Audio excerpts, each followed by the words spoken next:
Anne of Green Gables by Lucy Maud Montgomery. Chapter 5. Anne's History. "Do you know," said Anne confidentially, "I've made up my mind to enjoy this drive.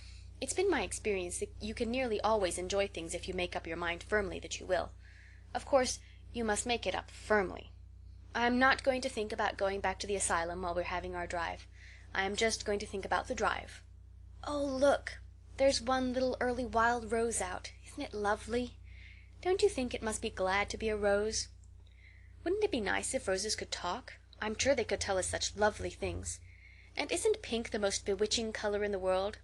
I love it, but I can't wear it. Red-headed people can't wear pink, not even in imagination. Did you ever know of anybody whose hair was red when she was young, but got to be another color when she grew up?" "No, I don't know as I ever did," said Marilla mercilessly. "And I shouldn't think it likely to happen in your case either." Anne sighed. "Well, that is another hope gone. My life is a perfect graveyard of buried hopes. That's a sentence I read in a book once, and I say it over to comfort myself whenever I'm disappointed in anything." "I don't see where the comforting comes in myself," said Marilla. "Why, because it sounds so nice and romantic, just as if I were a heroine in a book, you know. I'm so fond of romantic things, and a graveyard full of buried hopes is about as romantic a thing as one can imagine, isn't it? I'm rather glad I have one. Are we going across the Lake of Shining Waters today?" "We're not going over Barry's Pond, if that's what you mean by your Lake of Shining Waters. We're going by the shore road." "Shore road sounds nice," said Anne dreamily. "Is it as nice as it sounds? Just when you said shore road I saw it in a picture in my mind, as quick as that. And White Sands is a pretty name, too. But I don't like it as well as Avonlea. Avonlea is a lovely name. It just sounds like music. How far is it to White Sands?" "It's 5 miles, and as you're evidently bent on talking you might as well talk to some purpose by telling me what you know about yourself." "Oh, what I know about myself isn't really worth telling," said Anne eagerly. "If you'll only let me tell you what I imagine about myself you'll think it ever so much more interesting." "No, I don't want any of your imaginings. Just you stick to bald facts. Begin at the beginning. Where were you born and how old are you?" "I was 11 last March," said Anne, resigning herself to bald facts with a little sigh. "And I was born in Bolingbroke, Nova Scotia. My father's name was Walter Shirley, and he was a teacher in the Bolingbroke High School. My mother's name was Bertha Shirley. Aren't Walter and Bertha lovely names? I'm so glad my parents had nice names. It would be a real disgrace to have a father named, well, say Jedediah, wouldn't it?" "I guess it doesn't matter what a person's name is as long as he behaves himself," said Marilla, feeling herself called upon to inculcate a good and useful moral. "Well, I don't know." Anne looked thoughtful. "I read in a book once that a rose by any other name would smell as sweet, but I've never been able to believe it. I don't believe a rose would be as nice if it was called a thistle or a skunk cabbage. I suppose my father could have been a good man even if he had been called Jedediah, but I'm sure it would have been a cross. Well, my mother was a teacher in the high school too, but when she married father she gave up teaching, of course. A husband was enough responsibility. Mrs. Thomas said that they were a pair of babies and as poor as church mice. They went to live in a weeny teeny little yellow house in Bolingbroke. I've never seen that house, but I've imagined it thousands of times. I think it must have had honeysuckle over the parlor window, and lilacs in the front yard, and lilies of the valley just inside the gate. Yes, and muslin curtains in all the windows. Muslin curtains give a house such an air. I was born in that house. Mrs. Thomas said I was the homeliest baby she ever saw. I was so scrawny and tiny and nothing but eyes, but that mother thought I was perfectly beautiful. I should think a mother would be a better judge than a poor woman who came in to scrub, wouldn't you? I'm glad she was satisfied with me anyhow. I would feel so sad if I thought I was a disappointment to her, because she didn't live very long after that, you see. She died of fever when I was just 3 months old. I do wish she'd lived long enough for me to remember calling her mother. I think it would be so sweet to say mother, don't you? And father died 4 days afterwards from fever too. That left me an orphan, and folks were at their wits' end, so Mrs. Thomas said, what to do with me. You see, nobody wanted me even then. It seems to be my fate. Father and mother had both come from places far away, and it was well known they hadn't any relatives living. Finally Mrs. Thomas said she'd take me, though she was poor and had a drunken husband. She brought me up by hand. Do you know if there is anything in being brought up by hand that ought to make people who are brought up that way better than other people? Because whenever I was naughty Mrs. Thomas would ask me how I could be such a bad girl when she had brought me up by hand, reproachful like. Mr. and Mrs. Thomas moved away from Bolingbroke to Marysville, and I lived with them until I was 8 years old. I helped look after the Thomas children. There were 4 of them younger than me, and I can tell you they took a lot of looking after.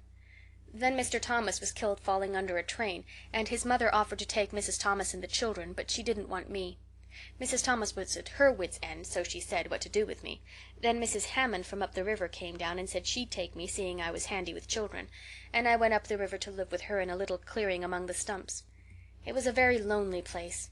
I'm sure I could never have lived there if I hadn't had an imagination. Mr. Hammond worked a little sawmill up there, and Mrs. Hammond had 8 children. She had twins 3 times. I like babies in moderation, but twins 3 times in succession is too much. I told Mrs. Hammond so firmly when the last pair came. I used to get so dreadfully tired of carrying them about. I lived upriver with Mrs. Hammond over 2 years, and then Mr. Hammond died, and Mrs. Hammond broke up housekeeping. She divided her children among her relatives and went to the States. I had to go to the asylum at Hopeton because nobody would take me. They didn't want me at the asylum either. They said they were overcrowded as it was. But they had to take me, and I was there 4 months until Mrs. Spencer came. Anne finished up with another sigh, of relief this time. Evidently she did not like talking about her experiences in a world that had not wanted her. "Did you ever go to school?" demanded Marilla, turning the sorrel mare down the shore road. "Not a great deal. I went a little the last year I stayed with Mrs. Thomas. When I went up river we were so far from a school that I couldn't walk it in winter, and there was a vacation in summer, so I could only go in the spring and fall. But of course I went when I was at the asylum. I can read pretty well, and I know ever so many pieces of poetry off by heart. The Battle of Hohenlinden, and Edinburgh after Flodden, and Bingen of the Rhine, and most of The Lady of the Lake, and most of The Seasons by James Thomson. Don't you just love poetry that gives you a crinkly feeling up and down your back? There is a piece in the 5th Reader, The Downfall of Poland, that is just full of thrills. Of course, I wasn't in the 5th Reader, I was only in the 4th, but the big girls used to lend me theirs to read." "Were those women, Mrs. Thomas and Mrs. Hammond, good to you?" asked Marilla, looking at Anne out of the corner of her eye. "Oh," faltered Anne. Her sensitive little face suddenly flushed scarlet and embarrassment sat on her brow. "Oh, they meant to be. I know they meant to be just as good and kind as possible. And when people mean to be good to you, you don't mind very much when they're not quite always. They had a good deal to worry them, you know. It's very trying to have a drunken husband, you see, and it must be very trying to have twins 3 times in succession, don't you think? But I feel sure they meant to be good to me." Marilla asked no more questions. Anne gave herself up to a silent rapture over the shore road, and Marilla guided the sorrel abstractedly while she pondered deeply. Pity was suddenly stirring in her heart for the child. What a starved, unloved life she had had, a life of drudgery and poverty and neglect. For Marilla was shrewd enough to read between the lines of Anne's history and divine the truth. No wonder she had been so delighted at the prospect of a real home. It was a pity she had to be sent back. What if she, Marilla, should indulge Matthew's unaccountable whim and let her stay? He was set on it, and the child seemed a nice, teachable little thing. "She's got too much to say," thought Marilla, "but she might be trained out of that. And there's nothing rude or slangy in what she does say. She's ladylike. It's likely her people were nice folks." The shore was woodsy and wild and lonesome. On the right hand, scrub firs, their spirits quite unbroken by long years of tussle with the gulf winds, grew thickly. On the left were the steep, red sandstone cliffs, so near the track in places that a mare of less steadiness than the sorrel might have tried the nerves of the people behind her. Down at the base of the cliffs were heaps of surf-worn rocks, or little sandy coves inlaid with pebbles as with ocean jewels. Beyond lay the sea, shimmering and blue, and over it soared the gulls, their pinions flashing silvery in the sunlight. "Isn't the sea wonderful?" said Anne, rousing from a long, wide-eyed silence. "Once, when I lived in Marysville, Mr. Thomas hired an express wagon and took us all to spend the day at the shore 10 miles away. I enjoyed every moment of that day, even if I had to look after the children all the time. I lived it over in happy dreams for years. But this shore is nicer than the Marysville shore. Aren't those gulls splendid? Would you like to be a gull? I think I would. That is, if I couldn't be a human girl. Don't you think it would be nice to wake up at sunrise and swoop down over the water and away over that lovely blue all day, and then at night to fly back to one's nest? Oh, I can just imagine myself doing it. What big house is that just ahead, please?" "That's the White Sands Hotel. Mr. Kirke runs it, but the season hasn't begun yet. There are heaps of Americans come there for the summer. They think this shore is just about right." "I was afraid it might be Mrs. Spencer's place," said Anne mournfully. "I don't want to get there. Somehow it will seem like the end of everything."